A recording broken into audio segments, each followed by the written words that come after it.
இயேசுவின் ரத்தம் ஜெயம். Praise the Lord my dear brothers and sisters. இந்த நாள்லையும் ஆவியானவர் உணர்த்தின காரியம், ஏரோதாய் வாழ்கிறோமா. ஆவியானவர் உணர்த்தின வசனம் மார்க் எழுதின சுவிசேஷம் அதிகாரம் 6 வசனம் 20. அதேனென்றால் யோவான் நீதியும் பரிசுத்த உள்ளவன் என்று ஏரோது அறிந்து அவனுக்கு பயந்து அவனை பாதுகாத்து அவன் யோசனையின்படி அநேக காரியங்களை செய்து விருப்பத்தோடே அவன் சொல்லை கேட்டு வந்தான். For Herod feared John, knowing that he was a just man and holy, and observed him. And when he heard him, he did many things and heard him gladly. Mark chapter 6 verse 20. என கண்மானவர்களே, இந்த வசனத்துல நாம் பார்க்கிறோம், அதாவது ஏரோது யோவானை குறித்து, அவனுடைய நற்செயல்களை குறித்து தெரிந்திருக்கிறான். அவர் நீதி உள்ளவர் என்றும் பரிசுத்தம் உள்ளவர் என்றும் அவருக்கு பயந்து நடந்தான். இன்னும் அநேக காரியங்கள் அவருடைய சொல்படி, அவருடைய வார்த்தைகளை கேட்டு மனமு அந்த ஏரோது நடந்ததாக இந்த வசனம் நமக்கு சொல்லுகிறது. நாம் இந்த நாட்களில் ஏரோதாய் வாழ்கிறோமா? நம்ம கொஞ்சம் திங்க் பண்ணி பார்க்கணும். நம்ம இதை கேட்டோன்னு நினைக்கலாம், என்ன பிரதர் ஏரோதை போய் நம்மளோட கம்பேர் பண்றீங்க? ஏரோது எப்படிப்பட்டவன் நமக்கு தெரியும் எல்லாத்துக்கும். தன் சகோதரனுடைய மனைவியை தன்னுடைய மனைவியாக வஞ்சித்து கொண்டவன். இன்னும் சொல்ல போனா அதை கண்டித்து பேசின யோவான் ஸ்நானகனை அவன் ஜெயில போட்டுட்டான். ஜெயில போட்டதோடு இல்லாமல் கடைசியா சிறைச்சேதமும் பண்ணான். அவரை கொலை செய்தான். இந்த மாதிரியான ஒரு ஏரோதோடு நம்மளை கம்பேர் பண்றீங்க பிரதர் அப்படின்னு நம்ம நினைக்கலாம். நம்ம கொஞ்சம் யோசித்து பார்க்கணும், இந்த இடத்துல ஏரோது எவ்வளவு ஒரு நல்ல மனுஷனாக நடந்தான், தேவனுடைய காரியங்களை செய்தான் அப்படின்னு நம்மளால புரிந்து கொள்ள முடியும். அதாவது இதுக்கு முந்தின வசனம் தெளிவா சொல்லுது, ஏரோது தன்னுடைய சகோதரன் மனைவியை வைத்துக் கொண்டிருக்கிறான். அதை யோவான் கண்டிக்கிறார். இது அவங்களுக்கு பிடிக்கல. இம்மிடியேட்டா அந்த சகோதரனுடைய மனைவி என்ன பண்றா அப்படின்னா யோவானை கொலை செய்ய முயற்சிக்கிறாள். ஆனால் இந்த ஏரோதின் நிமித்தமாக அவளால் அது முடியவில்லை என்று எழுதப்பட்டுள்ளது. அப்படியானா சம்ஹவ் அவரை ஏரோது சேவ் பண்ணிட்டு இருக்கான். இந்த வசனத்தில் பர்டிகுலரா ஏரோதுடைய நிறைய காரியங்களை குறித்து நம்ம அறிந்து கொள்ளலாம். அதாவது அவன் முதலாவது தெரிந்திருக்கிறான் யோவான் ஸ்நானகன் எப்படிப்பட்டவர், அவர் எவ்வளவு நல்லவர், பக்தி உள்ளவர், தன்னுடைய வாழ்க்கையில் பரிசுத்தம் உள்ளவர் என்றதை அவன் அறிந்து அவருக்கு பயந்திருக்கிறான். நீதிமானுக்கு பயந்து நடந்திருக்கிறான். நம்ம இன்னும் ஆழமா அந்த வசனத்தை வாசித்தால் அதுல என்ன எழுதப்பட்டுள்ளது அப்படின்னா, அவருடைய வார்த்தையை கேட்டு அநேக காரியங்களை அவன் செய்தான் அப்படின்னு.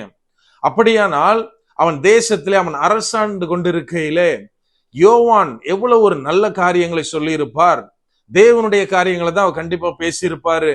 அப்படியானா தேவனுடைய காரியத்தின்படி ஏரோது நடந்திருப்பான். இன்னும் நம்ம இன்னைக்கு நினைக்கலாம், நான் தேவனுடைய காரியத்தை செய்கிறேன், எனக்கு வேத வசனம் என்ன சொல்லுகிறதோ அநேக காரியத்துல நான் வேத வசனத்தின்படி தேவனுடைய வார்த்தையின்படி காரியத்தை செய்கிறேன் அப்படின்னு. இது எதுக்காக தெரியுமா? நம்ம சின்ன வயசுல இருந்தே நமக்கு ஒரு பயத்தை ஊட்டி வளர்க்குறாங்க. நீ இப்படி செய்யணும், செஞ்சாதான் தேவன் உன்னை ஆசீர்வதிப்பார், நீ இந்த காரியத்துல ஏதாவது தவறு செய்தால் தேவன் மேல கோபமாயிருவார் அப்படின்னு அநேக காரியங்களை சொல்லி சொல்லி நம்ம அநேகர் நம்மளுக்கு பிடிக்குதோ இல்லையோ, தேவ வசனம் இப்படி இருக்கு, தேவனுக்கு அந்த வார்த்தைக்கு பயந்து நம்ம இந்த காரியத்தை செய்வோம். ஆனால் நம் வாசித்த வசனம் என்ன சொல்லுகிறது?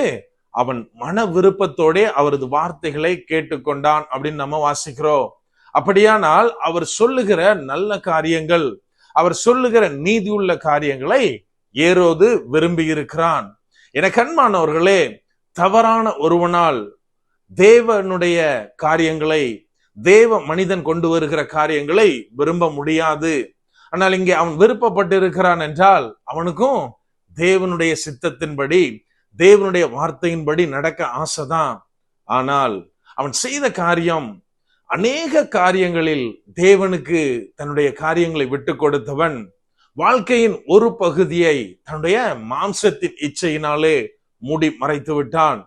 இதன் காரணமாக தேவனுடைய பல ஆசீர்வாதங்களை அவன் இழந்து போயிருப்பான்.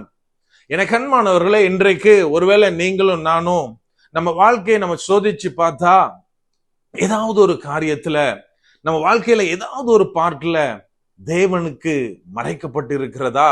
அந்த இடத்துல என்னுடைய மாம்சத்தின் கிரியை மேலோங்கி நிற்கிறதா? தேவன் சொன்ன காரியத்திற்கு புறம்பாக தேவனுக்கு காண்பிக்க விரும்பாமல் என் வாழ்க்கையில ஒரு ஹிடன் போர்ஷன் இருக்கு அப்படின்னா நாம இன்னும் ஏரோதா தான் வாழ்ந்து கொண்டிருக்கிறோம். ஆகவே எனக்கு அன்பானவர்களே, நான் எல்லாவற்றையும் கொடுத்துட்டேன் அப்படின்னு என் வாயில சொல்லிட்டு தேவனுக்கு என்னை அர்ப்பணித்து விட்டேன் அப்படின்னு நான் அறிக்கையிட்டு விட்டு என்னுடைய வாழ்க்கையின் ஒரு பகுதியை நான் தேவனுக்கு சப்மிட் பண்ணாம இருந்தேன் என்றால் அதுல எந்த யூஸும் கிடையாது. நான் எப்போ என்னை 100% எல்லாவற்றிலும் தேவ சித்தத்திற்கு என்னை அர்ப்பணிக்கிறேனோ, தேவனுடைய வார்த்தையின்படி எல்லா காரியத்தையும் நான் செய்கிறேனோ, அப்போது மாத்திரமே சொல்ல முடியும் எனக்குள்ளா ஏரோது இல்லை, நான் ஏரோதாக வாழவில்லை என்று. அப்படியே கண்களை மூடுவோமா? அன்பான ஆண்டவரே, இந்த நேரத்திலே அப்பா உம்மை நோக்கி பார்க்கிறோம். ஆவியானவரே, நீர் எங்களோடு இருக்கிறீர், அதற்காக நன்றி செலுத்துகிறோம். அப்பா, இந்த நேரத்துல தகப்பனே எங்களை முற்றிலுமா எமது பாதத்திலே ஒப்பு கொடுக்கிறோம். எங்களை தாழ்த்தி அர்ப்பணிக்கிறோம். அப்பா, எங்களிடத்துல எந்த போஷனும் தகப்பனே உமக்கு பிரியமில்லாத காரியமாய் இருக்க வேண்டாம். எந்த இடத்திலும் எங்களுடைய மாம்ச சிந்தனை வெளியில வர வேண்டாம் தகப்பனே. ஆவியானவரே, நீர் இந்த காரியங்களை எங்களுக்காய் பொறுப்படுத்திக் கொள்ளுகிறீர், அதற்காக நன்றி செலுத்துகிறோம். எங்களுடைய மாம்சத்தின் கிரியைகள் எல்லாவற்றையும் அழித்து அப்பா, எங்களுடைய வாழ்வின் எல்லா பகுதியிலும் தேவ கரம் மாத்திரமே காரியங்களை செய்ய இந்த நேரத்துல எங்கள் ஒவ்வொருவரும் தாழ்த்தி அர்ப்பணிக்கிறோம். முற்றிலுமாய் எங்களை தாழ்த்தி ஒப்பு கொடுக்கிறோம் அப்பா. பலப்படுத்தி ஆசீர்வதிங்க. மீட்பர் இயேசுவின் மூலம் ஜெபிக்கிறோம். ஜெபம் கேளும் எங்கள் நல்ல பிதாவே. ஆமென். God bless.